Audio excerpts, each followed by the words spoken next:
I'm Dave Shealy. I'm the lead researcher here at Skunk Ape Research Headquarters.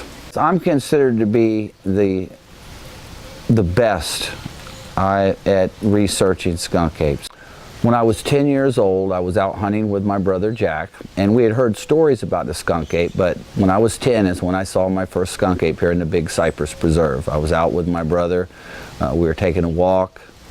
He saw something in the distance. He said, "Dave, there's a skunk ape." And I couldn't see it. The grass was too high. He picked me up. And when he picked me up, I looked out, and there it was, walking across the field. I had spent 6 months out in the field doing research. One evening, I'm sitting there, 6 months into it, and I heard splashing in the water like a man walking. I looked up, and here come a skunk ape right out of the brush towards me, past me. I took a whole roll of films before digital stuff and 27 photographs. People come in all the time with sightings, but a lot of the sightings are known bear crossings.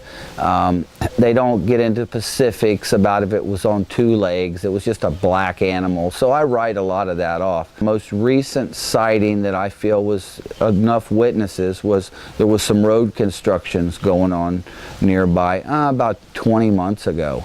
And the construction workers had the traffic held back, and a skunk ape came out of the ditch that runs along the road and crossed the highway.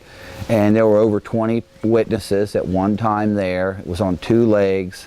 And I feel it was a real valid sighting. I went down to investigate it, but it was just too much water, and I couldn't really trail it at all. Skunk ape is anywhere from 6 to 7 feet tall, maybe 350 pounds would be a big one. A lot smaller than the Bigfoot people see out in the Pacific Northwest. Is covered with hair. They're a reddish black color, or cinnamon color, not the dark black 800-pound, 8-foot tall Bigfoot type animals people see. These are smaller, more of a reddish color to the fur. The noises that I associate with being a skunk ape aren't like what other people hear. It's different. It's like a cooing sound. It's like the,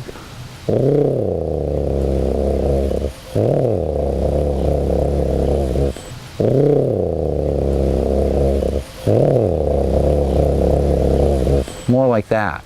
The smell is a great indicator. I try to approach things from downwind, and that lets me know what's ahead. They really have a strong odor. It smells like a rotten egg odor, maybe goat, like goat dung, like a goat crap. Stinking dog, skunky odor. In the summertime, when it's wet, animals are moving around looking for dry ground. That falls right at the end of my major research. It's when the heavy rains start is a good time to look.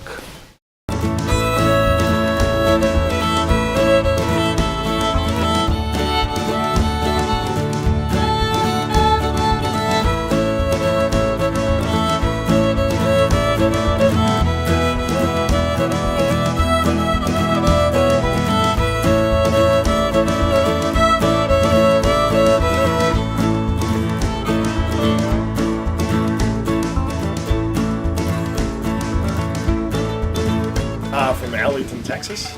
Okay, have you ever heard of the skunk ape before? Yes, we have. Is that why you're here today? That's exactly why we're here today. Right now from Fort Myers.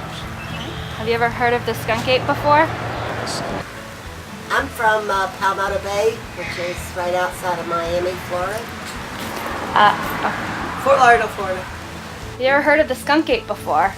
Sure. Yes. That's why we came here.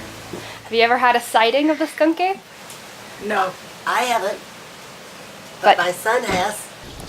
Skunk Ape Research Headquarters was a small building located at the back of the property for over 30 years. I moved it out to the highway around 1996, went public with my research. My research center is more or less a gathering place for people who have seen a skunk ape or want to talk about skunk apes. People meet there.